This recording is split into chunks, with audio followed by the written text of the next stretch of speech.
오늘 말씀은 고전 9장 15절에서 27절 말씀을 본문 삼아서 사도의 권리와 자유를 절제하는 목적을 통한 성도의 절제 권면이라는 주제를 가지고 같이 은혜 나누는 시간 갖도록 하겠습니다. 이제 고전 어떤 8장에서는 우상의 제물 먹는 일에 대해서 설명을 했었습니다. 그래서 우상의 제물을 먹는다는 것은 그리스 로마 신화를 섬기는 그 이방인들을 얘기하는 겁니다. 우리 제사를 얘기하는 거 아니에요. 우상에게 우상 숭배하는 그것을 개역 한글이나 이런 것에는 제사로 표현되어 있습니다. 거기에 이제 바쳐지는 어떤 제물을 먹는 일에 대해서 장성한 자가 있고 어린아이가 있다. 장성한 자는 것은 어떤 거냐? 우상의 제물에 대한 지식이 있는 자, 곧 우상은 아무것도 아니며 오직 우리에게 생과 사, 복과 har을 줄 수 있는 분은 오직 하나님밖에 없다. 그래서 우상은 아무것도 아니라는 이 지식. 그러나 그러한 어떤 지식을 가지지 못한 자를 장성한 자는 배려하고, 또 바울도 그 우상의 제물이 아무것도 아니지만 먹어도 되지만 그 먹는 것으로 인해서 걸림이 된다면 나는 영원히 고기를 먹지 아니하여서 그를 실족하지 않게 하겠다. 이런 말을 해주고 있습니다. 그래서 여전히 이제 그 다음에 오늘 이 9장에서도 마찬가지로 절제에 대해서 얘기를 하는 겁니다. 믿음이 연약한 자들 위한 어떤 절제. 바울은 어떤 사도로서 이제 교회에 부양받은 권리가 있다는 어떤 사실이 있지만 그럼에도 불구하고 그 권리를 사용하지 않는 것은 믿음이 연약한 그 성도들을 위해서 바울의 사도성을 비판하는 사람들이 있어요. 바울이 사도가 아니다. 12사도만 사도다. 뭐 이런 어떤 비판하는 사람들 때문에 사도의 권리, 곧 부양받은 권리를 쓰지 않겠다. 그래서 이제 다른 교회로부터 후원을 받고 또 자비랑에서 이렇게 생활비를 충당했다. 이렇게 말하는 겁니다. 이런 것은 결코 바울이 전한 어떤 복음에 아무 장애가 없게 하려 한다. 이렇게 말합니다. 그리고 오늘 이어서 15절에서 27절 말씀도 마찬가지입니다. 믿음이 연약한 자를 위해서 사도의 권리를 절제한다는 거예요. 자유하지만 절제한다. 그리고 나를 본받아 사도 바울을 본받아서 성도들도, 여기서 성도라는 것은 장성한 자라 얘기를 하겠죠. 절제를 권면하는 것은. 왜 그러냐면 항상 장성한 자, 믿음이 장성한 자는 믿음이 연약한 자를 배려해서 자유하나 그 자유를 절제하라는 얘기예요. 그래서 사랑이라는 것은 한마디로 그 자유를 쓰지 아니하고 절제하는 거다. 배려와 절제다. 이런 것을 바울의 서신서를 통해서는 많이 느낄 수 있습니다. 특히 이제 고린도서나 이런 어떤 갈라디아서 보면 그런 내용들이 많이 나옵니다. 그래서 오늘 알아볼 것은 이제 사도 바울의 권리와 자유를 절제하는 이유에 대해서 알아보고, 그 다음에 바울의 모범을 통한 성도의 절제 권면이라는 주제를 같이 가지고 알아보는 겁니다.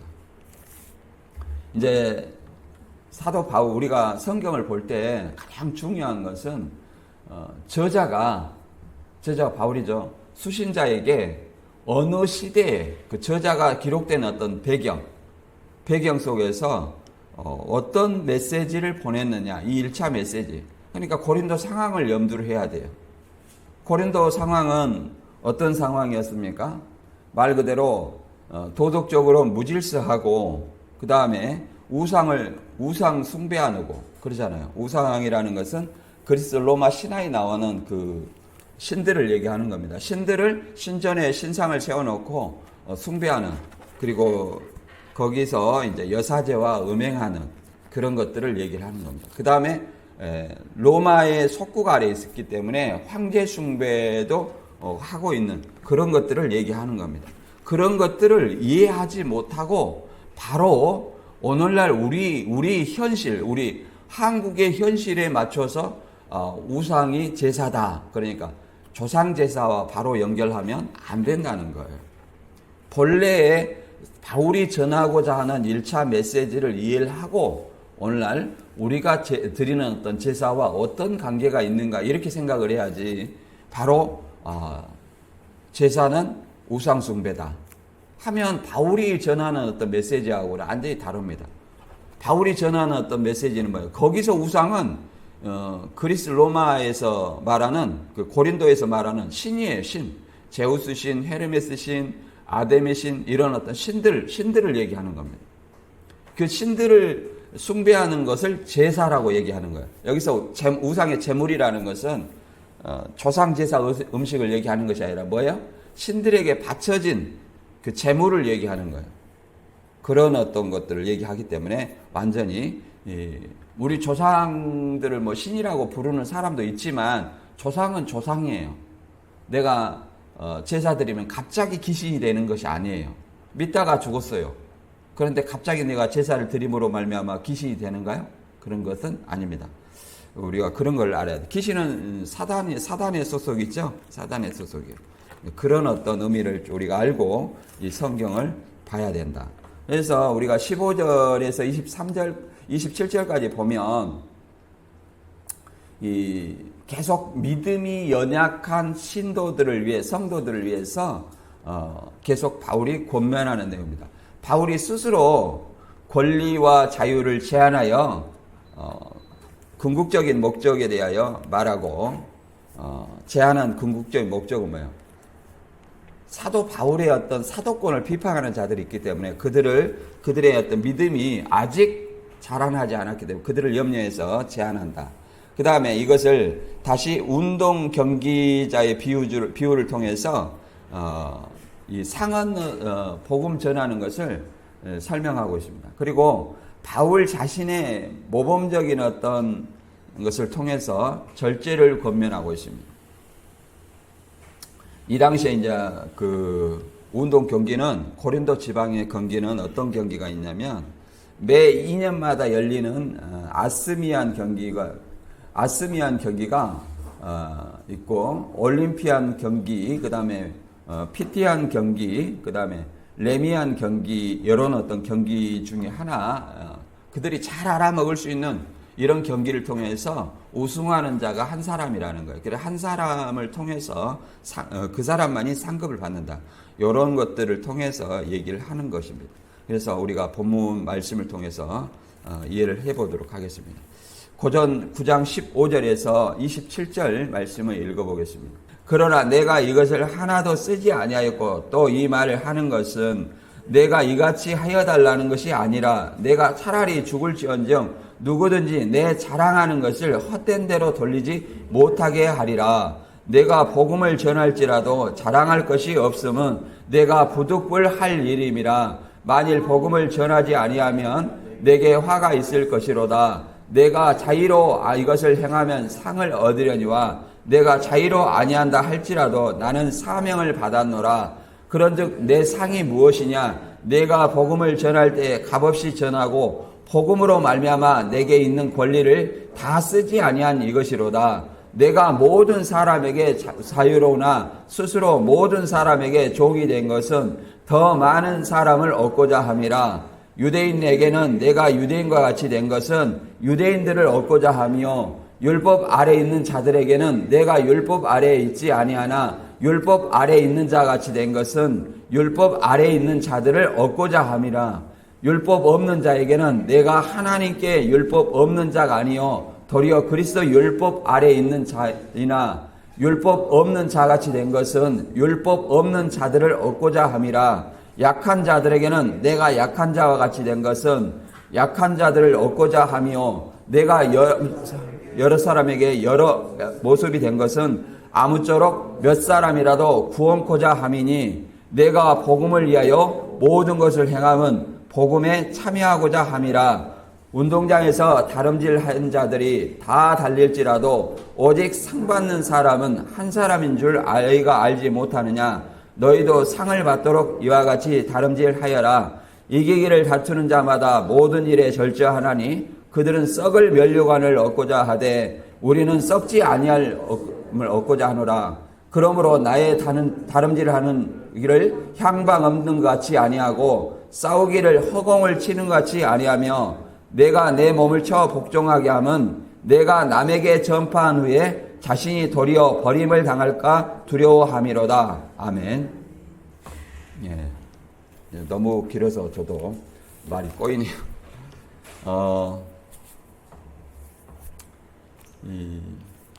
바울의 이 말씀은 복음의 사명을 받은 사도다는 것을 얘기를 하고 그러잖아요. 자의로 하면 상을 받는다는 거예요. 스스로. 우리는 이제 신앙을 하는 목적이 크게 두 가지입니다. 하나는 영생이요, 하나는 상급이에요. 이 누구나 구원과 영생은 받지만 상급은 그러잖아요. 자기의 행함에 따라서 받게 됩니다. 행함. 그래서 행함이라는 것은 바울의 행함과 우리의 행함이 다 달라요. 각각 받은 은사가 달라요. 그러니까 자기 믿음대로 행하는 거예요. 나는 믿음이 적다 이게 아니라 다 행함이 다르다. 그리고 여기서 이제 복음을 전해서 몇몇 사람을 구원하기 위해서 유대인에게는 유대인과 같이, 그 다음에 율법 없는 자에게는 율법 없는 자 같이, 또 약한 자들에게는 내가 약한 자들 같이. 이 말은 그들을 배려한다는 거예요. 여기서 핵심 진리를 저버리고 거짓말 한다는 것이 아니라 그들을 배려해서 그들과 같은 입장이 되어서 이렇게 그들에게 복음을 전하는데 장애가 되지 않게 한다는 것을 말하는 겁니다. 그리고 이제 운동장에서 다름질한 자들, 여기서는 고린도에서 매해 2년마다 열리는 경기를 얘기를 하는 거죠. 그래서 상 받는 자가 하나 있는 것처럼 너희도 이와 같이 상을 받기를 위해서 복음을 전해라 이렇게 얘기를 하는 겁니다. 그래서 오늘 본문 말씀을 통해서 내 자신이 본문 말씀과 어떤 관계가 있으며 또 이 말씀이 나에게 어떤 교훈을 주는지 한번 깨닫는 시간을 갖도록 하겠습니다. 본문 9장 15절부터 읽어보고 설명드리도록 하겠습니다. 그러나 내가 이것을 하나도 쓰지 아니하였고 또 이 말을 쓰는 것은 내가 이같이 하여달라는 것이 아니라 내가 차라리 죽을지언정 내가 누구에게 자랑하는 것을 헛된 대로 돌리지 못하게 하리라. 내가 복음을 전할지라도 자랑할 것이 없으면 내가 부득불할 일임이라. 만일 복음을 전하리 아니하면 내게 화가 있을 것이미로다. 이렇게 얘기를 합니다. 바울은 계속 얘기하는 거예요. 사도권을 비판하는 자들이 있기 때문에 바울이 어떤 부양받을 권리, 교회에서 부양받을 권리를 쓰지 아니하였고 이렇게 얘기하는 거예요. 쓰지 아니하는 것은 믿음이 연약한 자들을 배려하는 것이고, 그다음에 그들이 실족할까 배려하는 것이고, 또한 자기의 상급을 위해서 쓰지 않는다 이렇게 얘기를 하는 겁니다. 그래서 우리가 이제 자랑하는 사람들이 교회 안에서도 있습니다. 그 예를 들어서 누가복음 18장에 보면 세리와 바리새인들이 있어요. 세리와 바리새인들이 있는데 뭐라고 얘기하냐면 바리새인은 서서 기도하면서 나는 다른 사람 곧 토색불이 간음을 하는 자들과 같지 아니하고 저 세리와도 같지 아니합니다. 이렇게 얘기를 아니함을 감사합니다. 이렇게 기도했다는 거예요. 그리고 일에 2번씩 금색하고 소득의 11조를 다 드리고 이게 모든 것을 하나님 앞에 부끄러움이 없이 했다 이렇게 자랑을 하는 겁니다. 그러나 이제 세리는 감히 하늘을 들어 우러러 보지도 못하고 나는 죄인이로서이다. 나를 긍휼히 여겨주시고 나는 굉장히 보잘것없는 사람입니다. 이렇게 나의 죄를 사해달라고 이렇게 기도합니다.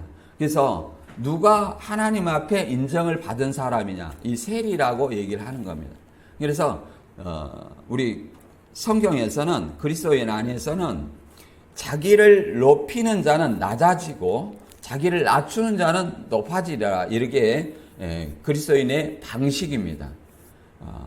우리는 다 세리라는 것은 유대인들이 굉장히 이 죄인 취급하는 세금 걷는 공무원, 쉽게 말해서 자기 왜 죄인 취급을 하냐면 정한 세금 외에 플러스 해가지고 자기의 그 월급 외에 쉽게 말해 월급 외에 부당이득을 챙기는 것, 그래서 죄인 취급을 하는 겁니다.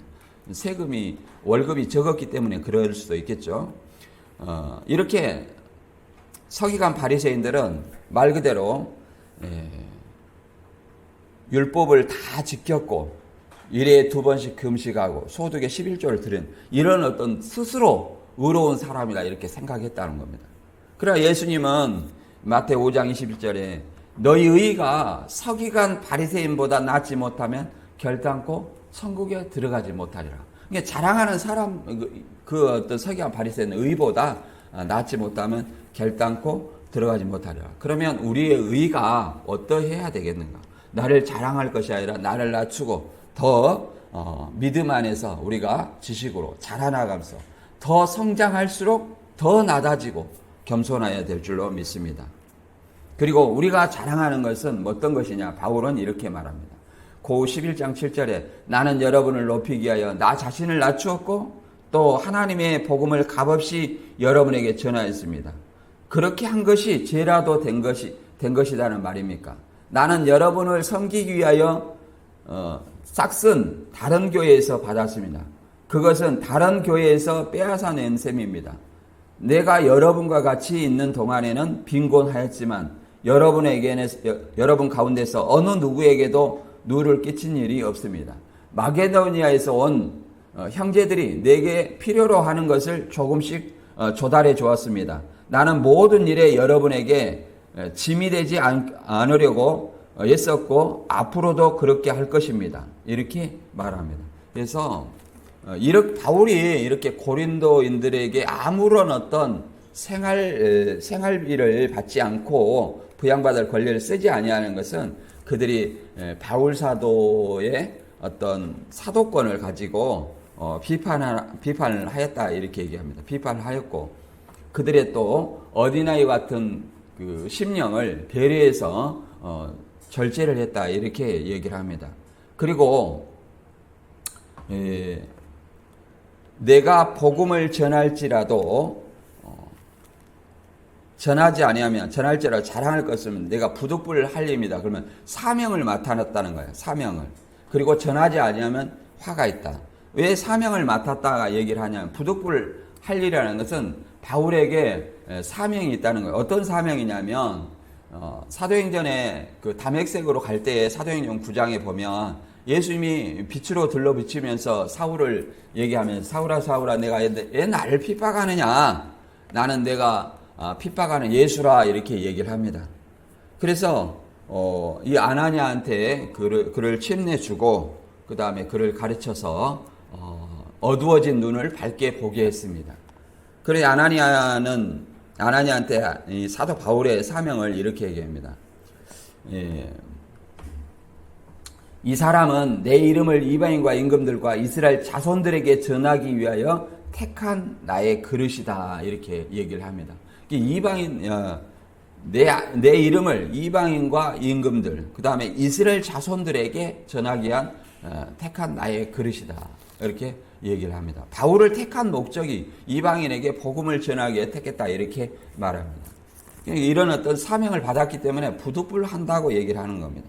그리고 복음을 전하지 아니하면 화가 있다는 것은 사명을 받은 사람은 복음을 의인이든지 악인이든지 전하지 아니하면 그 피값을 누구한테 그 사명을 맡은 사람에게 찾는다 얘기를 이렇게 얘기합니다. 에스겔 3장 17절에는 이렇게 말합니다. 인자야 내가 너를 이스라엘 족속의 파수꾼으로 세웠으니 너는 내 입의 말을 듣고 나를 대신하여 그들을 깨우치라 이렇게 얘기합니다. 그리고 33장 6절에는 칼이 임함을 파수꾼이 보고도 나팔을 불지 아니하여 백성에게 경고하지 아니하므로 그 중에 한 사람이 그 임하는 칼에 제거당하면 그는 자기 죄악으로 말미암아 제거되려니와 그 죄는 내가 파수꾼의 손에서 찾으리라 이렇게 얘기합니다. 칼이 임한다는 것은 이제 멸망, 복음을 믿지 아니하면 멸망을 당하죠. 재앙을 당하는 겁니다. 그러면 그 죄악정에서 죽겠지만 그를 깨우치지 아니하면 그 깨우치지 아니하는 그 죄 또한 누구한테? 이 파수꾼의 손에서 찾겠다 얘기를 하는 겁니다. 그래서 우리가 복음의 사명을 맡은 사람들의 사명이 얼마나 큰지 알아야 됩니다. 다른 사람을 그러잖아요. 내가 내 환경과 여건 이런 걸 통해서 언제든지 복음 전하는 어떤 내 파수꾼의 사명을 내가 받았다 함을 우리가 생각하고 기회에 닿는 대로 복음을 지혜롭게 전해야 됩니다. 그래야 나의 할 일을 다했다 이렇게 말할 수 있을 것입니다. 그리고 고전 9장 17절 이하에서는 이제 상 받는 일이 자발적으로 했을 때 상급을 받는다 얘기를 합니다. 그리고 이 복음을 전하는 것은 당연한 권리이며 또 사도의 권리를 쓰지 않았다 이렇게 얘기를 합니다. 한번 읽어볼까요? 내가 자의로 이것을 행하면 상을 얻으려니와 내가 자의로 아니한다 할지라도 나는 사명을 받았노라. 그런즉 내 상이 무엇이냐? 내가 복음을 전할 때 값없이 전하고 복음으로 말미암아 내게 있는 권리를 다 쓰지 아니한 이것이로다. 그러니까 내가 자의로 행하면 상을 받으려니와. 그러니까 우리들도 마찬가지로 내 스스로 복음을 전하면 상급이 있어요, 없어요? 상급이 있다는 거예요. 구원과 영생은 다 동일합니다. 예수 그리스도를 믿으면 다 동일해요. 그러나 뭐가 달라요? 상급이 달라요. 상급이. 우리가 고전 3장 10절에 보면 그런 말씀이 있죠. 자, 같이 한번 읽어볼까요? 고전 3장 10절 이하.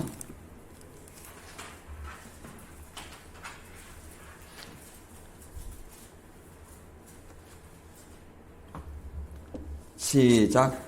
내게 주신 하나님의 은혜를 따라 내가 지혜로운 건축자와 같이 터를 닦아두매 다른 이가 그 위에 쌓으나 그러나 각각 어떻게 그 위에 세울까 조심할지니라. 이 닦아둔 것 외에 이 터는 곧 예수 그리스도라.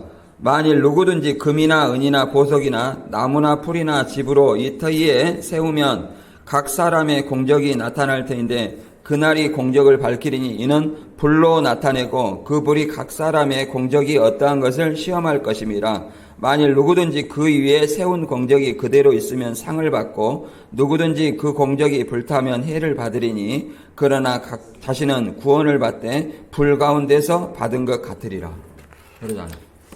그리스도 터 위에 집을 세운다는 거예요. 그리스도 터 위에. 근데 금과 은과 보석으로 세운다 집을.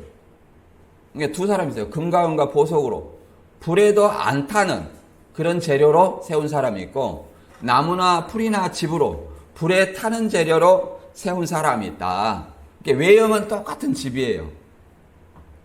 그러나 그리스도의 강림하실 심판날에 이게 불시험을 한다는 거예요. 이게 불로 딱 태워보니까 뭐예요?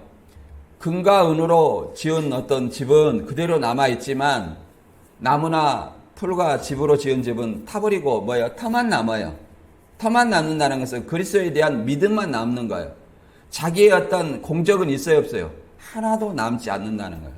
그래서 그 사람은 상급이 없고 불 가운데에서 구원을 얻은 것 같다. 곧 부끄러운 구원을 얘기를 하는 겁니다. 그래서 구원과 영생은 다 똑같이 받지만 뭐가 달라요? 상급이 다르다. 내 상급이 내 공적이에요. 행함이에요. 바울의 상급과 우리의 상급이 같을까요? 그렇지 않습니다. 그래서 마태 25장에도 달란트 비유 우리가 교회 다니면 많이 듣잖아요. 1달란트, 2달란트, 5달란트. 많이 받은 2달란트, 5달란트가 중요한 것이 아니라 1달란트라도 그러잖아요. 1달란트라도 자기의 은사예요. 달란트. 자기 은사 다 같을 수는 없어요. 우리가 교회의 몸된 지체예요. 눈의 역할이 있고 귀의 역할이 있고 코의 역할이 있어요. 손과 발의 역할이 있어요. 다 자기의 은사가 있다 이 말이에요. 아, 나는 저 사람보다 못하니까 나는 내가 할 것이 없구나 하고 이렇게 자기의 은사를 감추어주고 쓰지 아니하고 이게 쓰지 아니하고 그대로 놔둔다는 거예요. 그래서 예수님은 재림하실 때 뭐라고 말합니까? 이 한 달란트 받은 사람에게 은사를 감춰두고 나는 지금 보잘것없고 나는 내가 할 것이 뭐냐, 자기 스스로를 낮추고 이런 사람을 뭐라고 하느냐면 이 악하고 게으른 종아, 너는 그 이 마귀와 그 사자들이 있는 불에 들어가라, 이렇게 얘기를 합니다. 영벌에 들어간다. 그러나 2달란트 5달란트는 착하고 충성된 종아, 이렇게 얘기합니다. 착하고 충성된 종아, 이렇게. 그래서 그 한 것에 배나 받게 됩니다. 2달란트는 2달란트를 더 받게 되고 5달란트는 5달란트 더 받게 됩니다. 이런 것처럼 자기 은사에 많고 적음이 아니라 내 가진 은사대로, 그러잖아요. 귀는 귀의 역할, 코는 코의 역할, 손은 손의 역할, 발은 발의 역할, 그리스도의 지체로서 자기 할 일이 있다는 거예요. 내가 할 일이 없는 거 아니에요. 그러잖아요. 내가 할 일이 없는 건 아니다. 그래서 각각의 역할로서 상급이 다르다는 것을 알아야 됩니다. 그리고 우리의 바울은 자의로 아니한다 할지라도 나는 사명을 받았다는 것은 그러잖아요. 모든 그리스도인들은 복음 전파의 사명을 받았습니다. 마태 28장 19절에 너희는 가서 모든 민족을 제자로 삼아 아버지와 아들과 성령의 이름으로 침례를 베풀고 내가 너희에게 분부한 모든 것을 가르쳐 지키게 하라. 볼지어다 내가 세상 끝날까지 너희와 항상 함께 하시리라. 세상 끝날이라는 것은 예수님 오실 때까지 함께 한다는 거예요. 그럼 예수님 오실 때까지 뭐예요? 가서 모든 민족을 제자 삼으라. 뭘로요? 복음을 전해서 제자 삼으라고 하는 것입니다. 가르쳐 지키게 하라. 뭘? 복음을 얘기하는 겁니다. 그래서 우리가 자랑할 것은 오직 하나님밖에 없어요. 그래서 에레미야 20장 9절에도 에레미야는 뭐라고 말합니까? 내가 다시는 여호와를 선포하지 아니하면 그의 이름으로 말하지 아니하리라 하면 모든 나는 나의 마음이 불붙는 것과 같아서 골수에 사무치니 답답하여 견딜 수 없나이다. 하나님의 이름을 선포하지 아니하면 나의 마음이 불붙는 것 같아서, 그러잖아요. 골수에 사무쳐서 답답함이 어떠하냐 이렇게 얘기합니다. 그 답답함을 견딜 수 없다 이렇게 얘기합니다. 우리 자신들의 마음도 사실은 이 에레미야와 같은 마음으로 복음을 전하지 아니하면 내 마음에 불붙는 것 같아서 그 골수의 사무침이 답답함이 어떠하냐 이렇게 견딜 수 없도록 그런 우리의 마음이 불을 붙여야 될 것입니다. 우리는 그런 마음은 어떤 마음이냐? 복음을 믿지 아니한 자들, 복음을 잘못 믿는 자들, 그런 자들을 보면 저 사람들도 빨리 진리 안에 주님의 품으로 돌아와야 되지 않겠다. 이런 어떤 긍휼한 마음을 통해서 그들을 진리 앞으로 이끄는 것입니다. 그러면 내가 이끌기 위해서 어떻게 해야 돼요? 내가 믿음이 연약하면 성장을 해야 돼요. 지식으로. 내 자신 안에 그대로 머물러서는 안 되는 거예요. 믿는 것과 아는 것에 하나가 돼서 장성한 사람이 돼야 된다는 거예요. 장성한 사람은 선생이라는 거예요. 선생은 뭐예요? 다른 사람 가르치는 겁니다. 나는 부족하니 이런 말이 아니에요. 그것은 자기를 낮추는 것은 겸손이지 지식에서 어린아이가 되라는 얘기가 아닙니다. 지식에서는 장성하라는 거예요. 지식에서는. 겸손에 대해서는 어린아이 같이 되라 이렇게 얘기를 하는 겁니다. 성경은. 그래서 이 하나님 섬기는 일에 로마서 15장 17절에서 이렇게 말합니다. 나는 하나님을 섬기는 일을 그리스도 예수 안에서 자랑스럽게 생각합니다.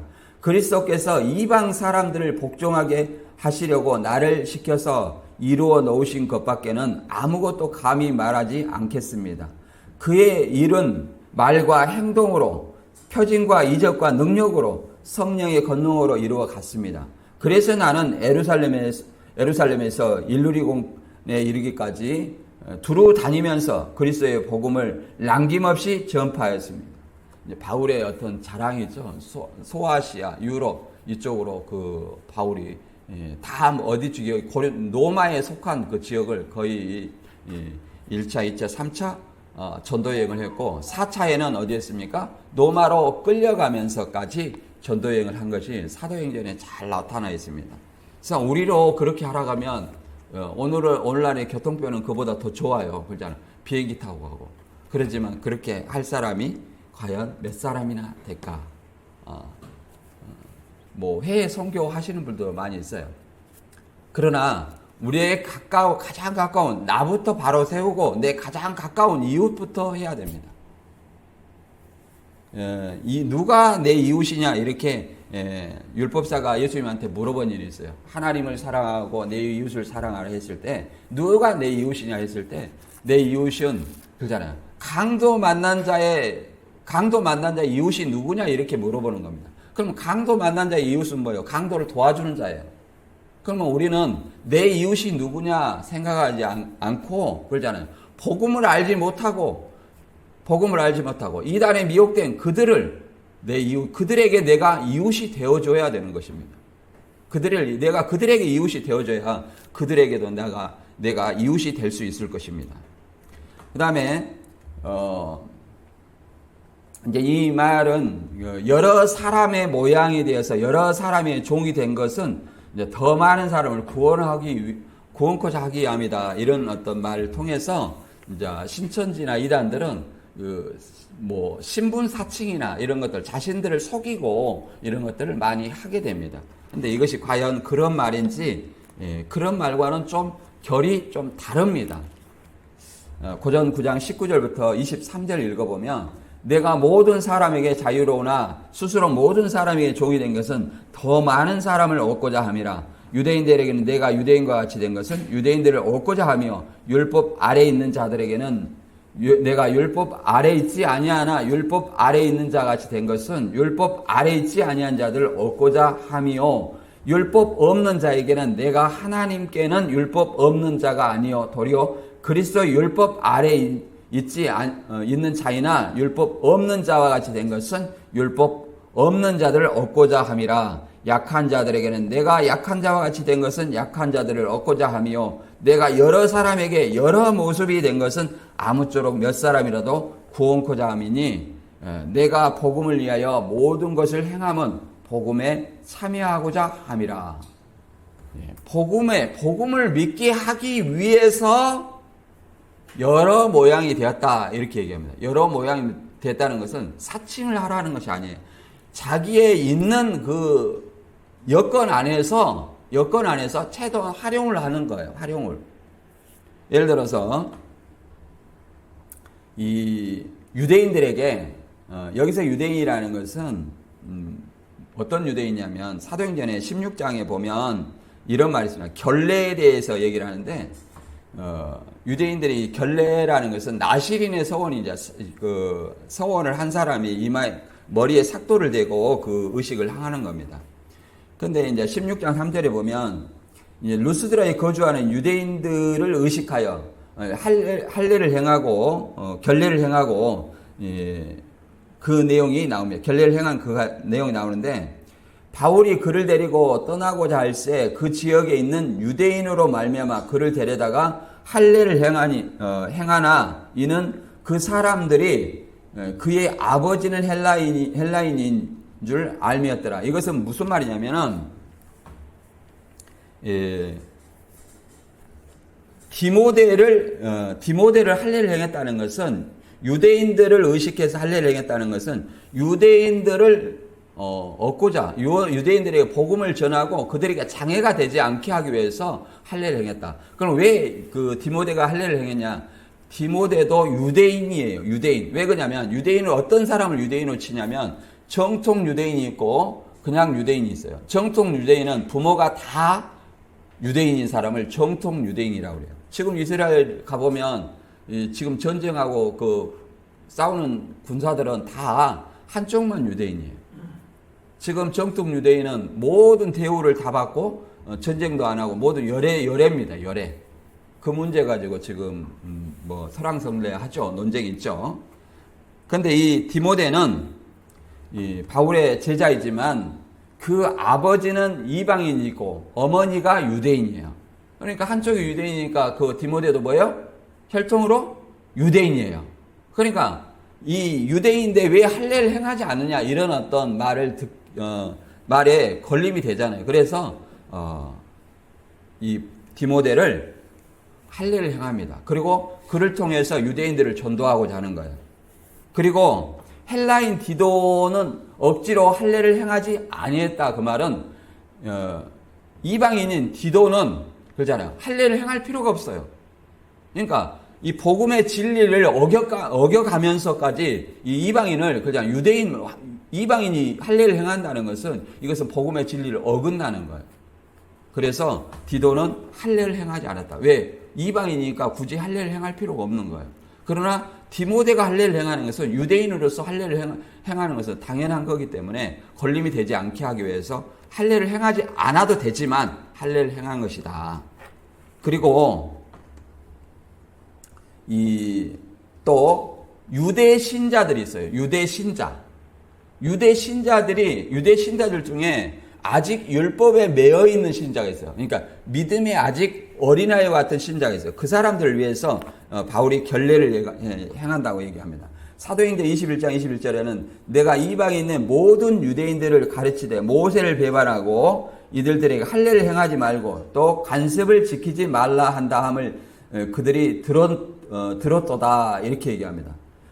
그러니까 바울을 오해하는 거예요. 이제 그 지식이 아직 부족한 자, 유대 신자들 중에 유대인들 중에 많은 사람들이 예수님을 믿었어요. 그런데 그들 중에 유대 신자 중에 이 바울에 대해서 어떻게 생각하냐? 모세를 배반하고 할례를 행하지 말고 이런 어떤 얘기를 한다는 것은 그들이 아직 복음의 지식에 장성하지 못했다. 이런 사람들을 위해서 결례를 행하라고 얘기를 합니다. 그들이 아직 장성하기 전까지 그들을 걸림이 되게 하지 않도록 하기 위해서 24절에 보면 그들을 데리고 함께 결례를 행하고 그들을 위하여 비용을 내어 머리를 깎게 하라. 그러면 모든 사람이 그대에 대하여 들은 것이 사실이 아니고 그대도 율법을 지켜 행하는 줄을 알 것이라 이렇게 얘기를 합니다. 그래서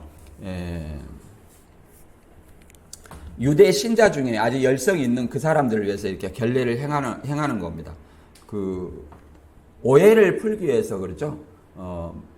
그들을 위하여 4명이 있으면 4명의 그 결례를 행하기로 작정한 어떤 유대인들이 있어요. 그 사람들이 예수를 믿어요.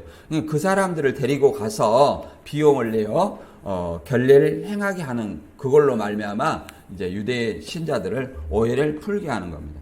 이런 것들은 보면 고전 10장 32절에 보면 유대인에게나 헬라인에게나 하나님의 교회나 거치는 자가 되지 말고 나와 같이 모든 일에 모든 사람을 기쁘게 하여 자신의 유익을 구하지 아니하고 많은 사람의 유익을 구하여 그들로 구원을 받게 하라.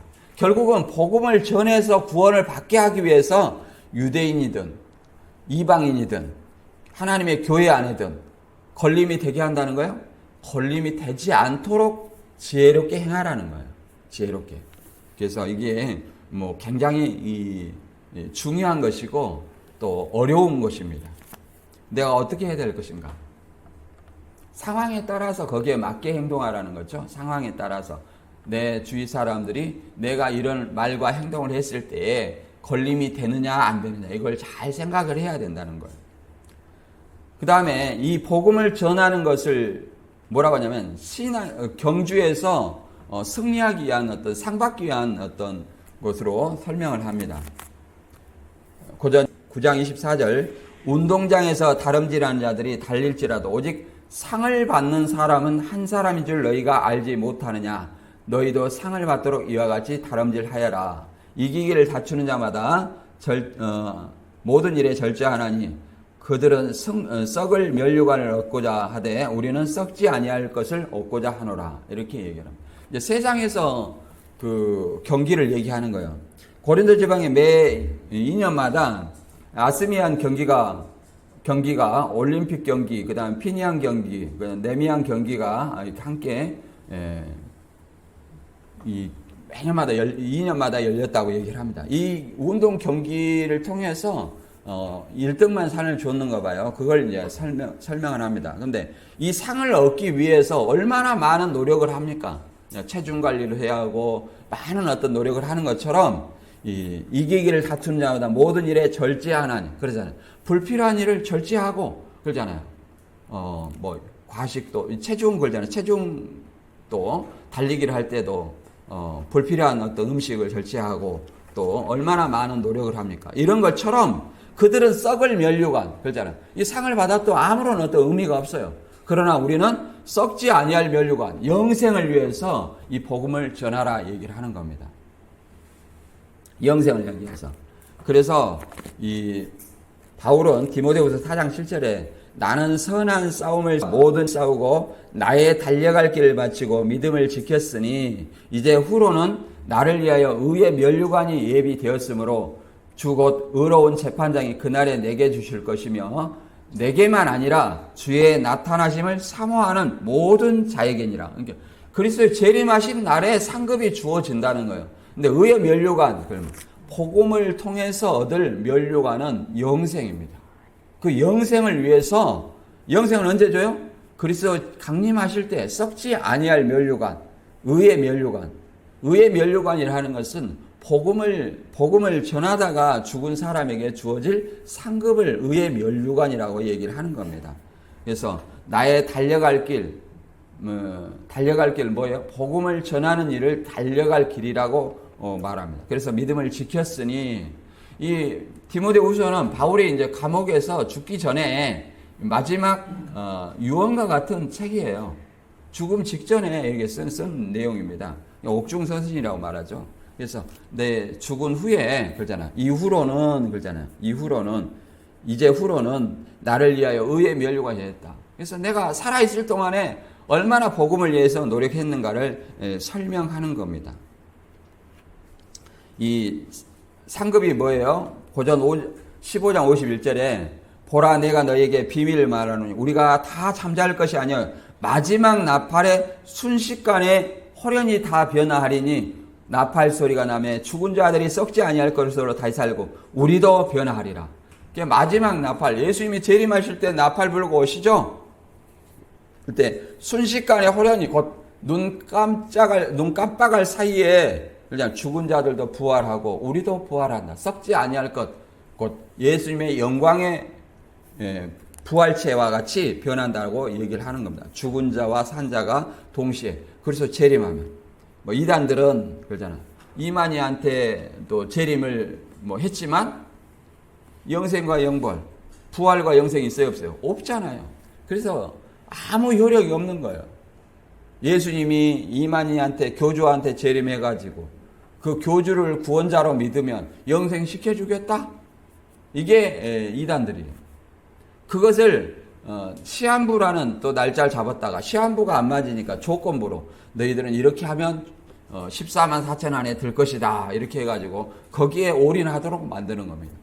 그 기한을 멀리 보지 않아요. 항상 곧 이루어진다. 자 92년에 신천지에 들어갔을 때도 곧 이루어진다. 지금 신천지에 들어간 사람도 곧 이루어진다 이렇게 생각을 합니다. 그러니까 항상 전심전력할 수밖에 없어요. 그리고 마지막으로 이제 바울이 자신의 절제하는 모습을 모범으로 제시하는 내용이 나옵니다. 고전 9장 26절 7절 읽고 정리하고 마치겠습니다. 그러므로 나는 다름질 하기를 향방 없는 것 같이 아니하고 싸우기를 허공을 치는 것 같이 아니하며 내가 내 몸을 쳐 복종하게 하면 내가 남에게 전파한 후에 자신이 도리어 버림을 당할까 두려워함이로다. 이렇게 말합니다. 다름질 하기를 향방 없는 것 같이 아니하고 달리기를 하는 사람들 반드시 그 결승점이 있어요. 목표를 두고 하는 거예요. 목표를 두고.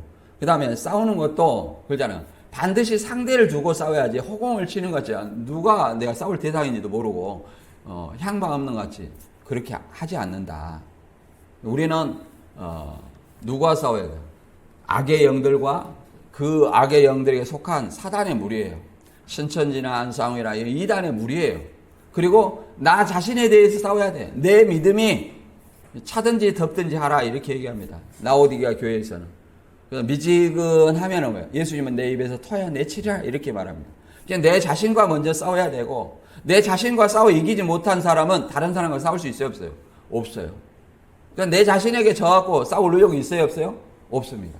내 자신에게 먼저 믿음 안에서 내가 자라나야 믿음을 굳건히 하고, 그 다음에 하나님의 말씀의 지식으로 말미암아 그들과 싸워야 되는 겁니다. 내가 아무런 어떤 지식이 없다면 그들과 싸울 수가 없어요. 그래서 내 몸을 쳐 복종하게 하면 그러잖아요. 날마다 하나님의 법과 내 생각이 내 안에서 공존합니다. 바울은 로마서 7장 21절에 내가 한 법을 깨달았느니 곧 선을 행하기 원하는 나에게 악이 함께하는 것이다. 이 두 법이 늘 내 마음에 싸운다는 거예요. 내 마음의 법보다 그냥 내 몸의 법이 내 안에 악이 승리하면 하나님의 일을 그때는 못해요. 교회도 한번 나갈 때 그러잖아요. 오늘 나가야 돼. 놀러 가야 돼. 이렇게 서로 싸운다는 거예요. 그럴 때 놀러 가야 돼. 그럼 하나님의 법 뭐예요? 마음의 법은 뭐예요? 주일날은 교회 가야 된다. 이런 생각을 하는데 아니야. 또 다른 법이 내 안에 다른 법이 죄의 법이 싸워서 죄의 법이 승리하면 어디로 놀러 가는 거예요. 항상 우리는 모든 사람은 다 똑같아요. 두 가지 마음이 내 안에 공존한다는 사실을 알아야 돼요. 그러나 우리가 그리스도인이라면 항상 예수님이 말씀하는 것처럼 나는 참 포도나무여 내 아버지는 농부라. 무릇 내게 붙어 있어 열매 맺지 아니하는 가지는 아버지께서 그 가지를 제해버리시고 무릇 열매 맺는 가지는 그 열매를 맺게 하려 하사 그것을 깨끗게 하시느니라 이렇게 얘기합니다. 가지가 나무에 붙어 있지 아니하면 열매 맺을 수 없어요. 한자 떨어져 가지고 그러잖아요. 교회 공동체 한자 떨어져 가지고 나는 교회 믿네 이렇게 예수 믿네 이렇게 하는 사람이 있어요. 그거는 그리스도의 몸된 교회에 붙어 있지 않기 때문에 그거는 그리스도를 올바로 믿는 것이 아니에요. 올바로 믿는 것이 아니다. 그래서 내 몸을 쳐 복종하게 하면 항상 내 안에 죄의 법, 곧 악을 항상 죽여서 내 마음의 법이 승리할 수 있도록 해야 됩니다. 그래서 예수님은 누구든지 나를 따라오려거든 자기를 부인하고 자기 십자가를 지고 나를 쫓으라. 자기를 부인하라. 내 생각에 그러잖아. 내 육신의 법이 죄의 법이 내 안에 악이 승리하지 않도록 날마다 자기를 부인하고 말씀으로 내 자신을 쳐 복종하게 해야 된다. 이렇게 말합니다. 그래서 저와 여러분이 항상 우리가 복음을 위해서 뭘 해야 될 것인가 생각하고 내 자신이 어떤 법이 승리하는가, 죄의 법인가 아니면 하나님의 법인가, 우리 자신이 하나님의 법이 바울과 같이 그렇잖아요. 바울과 같이 항상 승리하는 저와 여러분이 되시길 주님의 이름으로 축원합니다.